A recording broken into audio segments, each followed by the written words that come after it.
Elle s'appelle Maya Eberitan. Dans le cimetière des martyrs de Kobané, tués par Daesh, puis par la Turquie ou les milices qu'elle finance, elles m'ont montré la tombe de leur ami, tué au barrage de Tichrin, la semaine dernière. Bachar el-Assad est tombé, mais la guerre continue.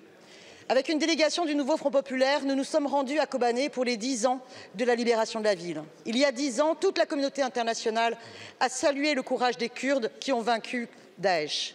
Aujourd'hui, nous voulons briser le silence de cette même communauté internationale, alors que des milices islamistes payées par la Turquie attaquent le barrage de Tichrin, défendu par les forces armées et les populations civiles, en premier lieu les femmes. La Turquie d'Erdogan doit cesser ses offensives contraires au droit international, remettant en cause les frontières de la Syrie.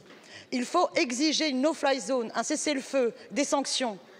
Pour tous les dirigeants rencontrés, la France est un des pays qui a le mieux soutenu. Mais aujourd'hui, ils craignent d'être abandonnés.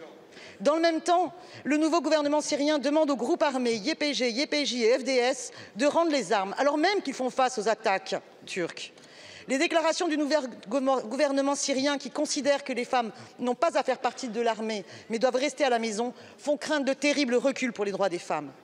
Le président de la République a annoncé une conférence sur la Syrie le 13 février. L'administration autonome du nord-est de la Syrie sera-t-elle bien conviée?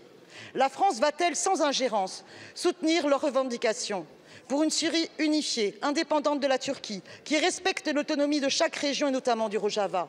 Son contrat social, basé sur la participation démocratique de toutes les communautés, kurdes, arabes, syriaques, l'égalité entre hommes et femmes et leur implication démocratique dans toutes les sphères de la société et de l'armée est une chance pour toute la Syrie, pour un processus constituant à construire.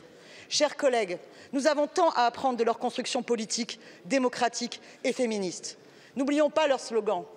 Les femmes, la vie, la liberté, Jinjian Azadi.